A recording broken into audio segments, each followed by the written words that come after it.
Olá pessoal, tudo bem com vocês? Vídeo rápido falando hoje sobre o Banco do Brasil. Sim, está em queda de aproximadamente 10% nos últimos 6 meses. Podemos observar uma queda no ROI que vem preocupando, bastante analistas, especialmente de grandes grupos, a parte de bancos, o Citigroup e o Goldman Sachs. Nós vamos observar também o que pode estar pegando na questão dos aluguéis das ações. Também vamos olhar a posição de controladores e também como que o preço alvo médio vem caindo, em função de alguns pontos que já comentamos a respeito no passado, especialmente sobre a diminuição dos lucros ou lucro líquido por ação. Então são bastante pontos que a gente vai comentar. Quero mostrar para vocês a minha posição que eu estou comprado aqui em Banco do Brasil, o porquê ainda mantenho essas teses. Então vamos lá. A primeira coisa que a gente pode observar é que o Banco do Brasil, nesses últimos tempos, a gente falando ainda desses últimos 6 meses, ele veio praticamente dentro de um caixote aqui entre 24 a 28 reais, subindo e descendo. Depois ele aumentou bem aqui, olha, chegou a tocar 29 reais, o que parece ser bem interessante. E depois disso ele veio caindo, até depois daquele desdobramento das ações, de duas ações, na verdade de uma para duas, o banco caiu, Até se a gente pegar aqui e tentar propagar esta queda, pegar aqui, deu basicamente 16% de queda a partir aqui do mês de setembro. Pois é, então diante disso começou a haver alguns questionamentos, E um dos primeiros questionamentos vem aqui naquilo que o banco sempre foi muito forte, que é a questão do retorno sobre o equity, praticamente a rentabilidade do banco. Os indicadores estavam apontando para acima de 20% de ROI, o que este ROI seria brevemente convertido aqui em lucro líquido ajustado, portanto, dividendos para os acionistas. Só que alguns analistas estão fazendo alguns alertas, e eu já vou explicar o porquê desse ROI que agora baixou, caiu até da média de 16,25, ele tende aqui, olha, a cair um pouco mais. E uma dessas teses que alguns analistas colocam aqui, especialmente do Citi e do Goldman Sachs, é o seguinte, por exemplo, como ele empresta muito para o mercado agro, há uma deterioração dos equipamentos, dos produtos, entre outras coisas, que pode prejudicar aqui a rentabilidade, especialmente o ROI. Também outra coisa é a questão da inadimplência, Então a gente sabe que a taxa de inadimplência, o endividamento, o aumento da Selic acaba que cortando grande parte dos investimentos e prejudicando as margens. Pois é, então isso também pode representar aqui uma certa aversão ao Banco do Brasil. O Banco do Brasil, pessoal, só para vocês terem uma ideia, algumas casas de análise cotou ele em R$ 54 reais. Hoje ele está aqui num preço médio da maioria das casas de R$ 34 reais. Pois é, por exemplo, a gente vê que o BTG está falando em R$ 34 reais, o Citi está falando em 26, 25 reais, lá, 25,48, outros em 26, enfim. Então, basicamente caiu bastante aí o preço médio. Até o Citi faz uma ponderação interessante. Olha, fala, o cenário macroeconômico brasileiro é desafiador para o setor bancário. Os juros elevados e o alto endividamento das famílias brasileiras podem levar a uma desaceleração do mercado de crédito e a taxa persistente da inadimplência. Pois é, a gente sabe que isso realmente está apertando aí. Eles até fazem algumas ressalvas, fala, por exemplo, que o Bradesco está numa situação melhor, que há aqui a espera de um lucro líquido, ajustado na ordem de 20%, com um yield também interessante e, portanto, uma perspectiva melhor aqui para o Banco Bradesco. E você trocaria Bradescão pelo Banco do Brasil ou o contrário, trocaria Banco do Brasil pelo Bradesco? Coloca aí no campo dos comentários. Na parte de aluguel de ações, o que é extremamente importante para a gente saber a pressão de venda, BBAS3, vamos ver como é que está. Vou pegar aqui o Banco do Brasil. Ele está com erro aqui na página de posição, mas a gente pode pegar por registro e calcular. Por que é importante aqui avaliar o aluguel das ações de Banco do Brasil? Porque se começa a aumentar muito a quantidade de ações alugadas, você tem muita pressão sobre venda, Porque ações alugadas, elas podem ser utilizadas como instrumento de venda descoberta. Venda descoberta causa um desequilíbrio no book, entre compra e venda. a magnitude de preço, né, o equilíbrio de preço vem da igualdade entre compra e venda. Se você tem muita venda descoberta, você enche a parte aqui do book de venda e então você exerce uma pressão, né, vendedora maior e causa um desequilíbrio. Mas vamos lá, vamos ver como é que está aqui a quantidade de ações alugadas.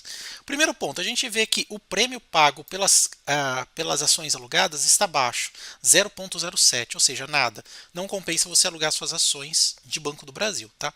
Mas vamos ver a quantidade total. Eu vou vir aqui embaixo, vou pegar, olha, quantidade de ações alugadas. Vou saturar o gráfico para um pouco mais perto. Olha lá, 6,64 milhões de ações.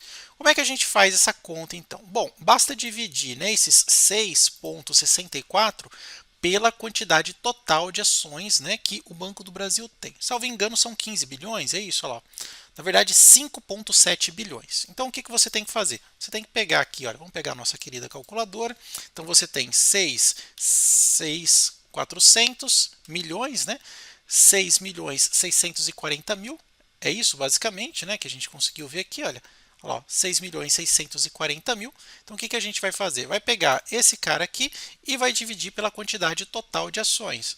5.730.000.000. Olha lá, 5 bi, ok? Dá um Enter, multiplica por 100, porque eu quero saber a porcentagem. Também é bem baixo, zero nada, né? 0,11%. Então, também a quantidade de ações alugadas é extremamente baixa. Então, eu não tenho força vendedora, né, adjacente em função do prêmio, ou seja, das taxas de aluguel, e também pela quantidade total de ações alugadas. Então, aqui, pelo efeito especulativo, não há pressão vendedora, tá? É propriamente mesmo a questão da avaliação de créditos do Banco do Brasil, conforme a gente pôde observar. Uma outra coisa também que a gente pode observar, vamos ver aqui a posição dos controladores. Ó, vou pegar aqui em Banco do Brasil, nos últimos 2 anos, vamos ver o que aconteceu. Ó, o banco subiu, caiu e os controladores não fazem suas posições desde abril, maio de 2023, quando eles venderam grandes posições aqui, pequenas compras aqui, nada demais, mas basicamente faz aí 1 ano e meio, basicamente, que os controladores não fazem nada com as suas ações. Do ponto de vista aqui de percentual, órgãos técnicos, diretoria e conselho administrativo está negativo, né? Ou seja, venderam mais.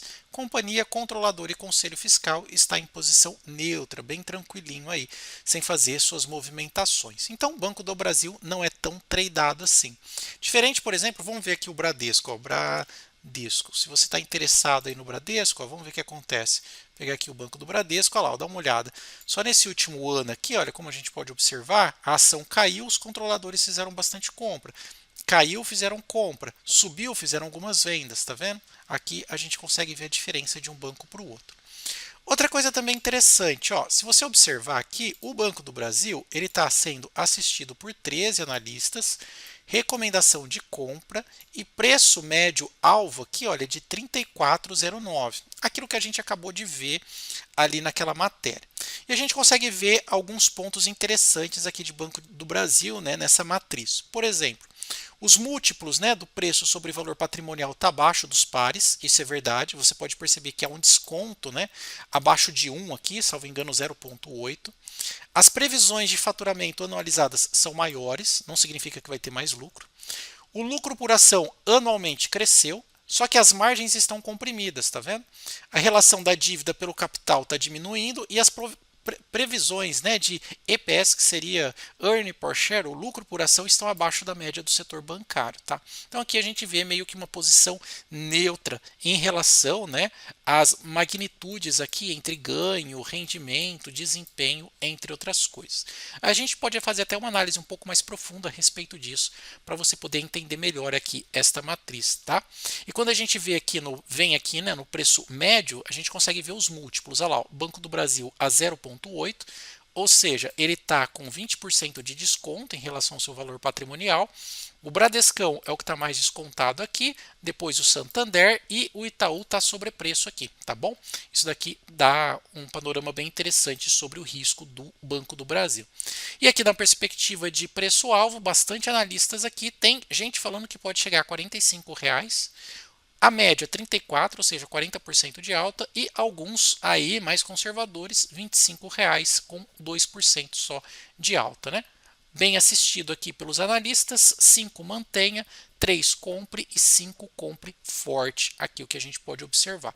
E eu estou seguindo aqui basicamente a minha estratégia. Então o que eu estou fazendo aqui? Olha, se eu pegar aqui a minha lista de ações BR, ó, aqui ó, ações BR, eu tenho algumas ações, especialmente do setor de commodity, energia, saneamento, né? Só que aqui, olha, se você olhar na minha lista, conforme vocês estão acompanhando, eu estou comprado aqui em Banco do Brasil. Eu estou tomando um prejuízo de 4,3%. Pensei que aqui seria o piso desta queda, né? Que ele não ia cair mais do que esse cara aqui, né? Aproximadamente R$ 25. Comprei por volta de 25, 25,67. Ele ensaiou uma alta, fiquei tudo feliz, mas daí ele caiu demais. Também fiquei feliz, porque daí vou fazer novas compras aqui nesse ponto. Havia feito alguns investimentos, investimento em dólar, você que acompanha meu canal, estou travado aqui no lucro de $250, né? Deu uma quedinha no meu lucro aí, mas estou travado aqui em cerca de $250, tá? E qual que é a estratégia que eu uso, né? Por exemplo, eu estou comprado em Vale, comprado em Banco do Brasil, comprado em Bradespar, estou no lucro, né, em Bradespar. Ainda mais aqui nesse salto, eu comprei mais ou menos aqui atrás, né? Vocês podem acompanhar aí no meu canal. Comprei por volta de R$ 18, 18 raso, né? Agora ele está R$ 18,40. Pois é, qual que é a lógica por trás aqui do meu investimento? É o nosso painel inteligente de ações, que até passou por uma nova atualização aqui. Então, basicamente, a minha estratégia é Benjamin Graham, que preconiza ações descontadas, e Joe Greenblatt, que preconiza ações com um bom rendimento. Então, simplesmente, eu venho aqui, olha, e seleciono ações baratas de Graham, ações baratas de Greenblatt, e ele me traz uma lista, até mesmo com potencial de alta. Eu posso até mesmo colocar aqui um filtro de liquidez, né, para pegar aquelas ações que têm acima de 50 mil de negociações e também um pouquinho de dividendo, por exemplo, ó, acima de 6% de dividendo. Vou dar uma exagerada aqui. Ó. Eu tenho uma lista aqui, pessoal, de pelo menos quase 40 ações, olha, que pagam acima de 6% de dividendos e com uma boa perspectiva de valorização, olha, 300%, 175%, 187%. Então eu tenho aqui, olha, um potencial interessante e que paga excelentes dividendos. Vou deixar esse painel aí, tá no link promocional, acesso vitalício, tá? Pode experimentar por 7 dias. Se não gostar, pode devolver, você recebe de volta aí o seu dinheiro dentro de 7 dias, tá bom? Acesso no celular e também no computador. Pessoal, se você gostou do vídeo, não esquece de deixar aquele like e se inscrever no nosso canal. Obrigado, tchau, tchau.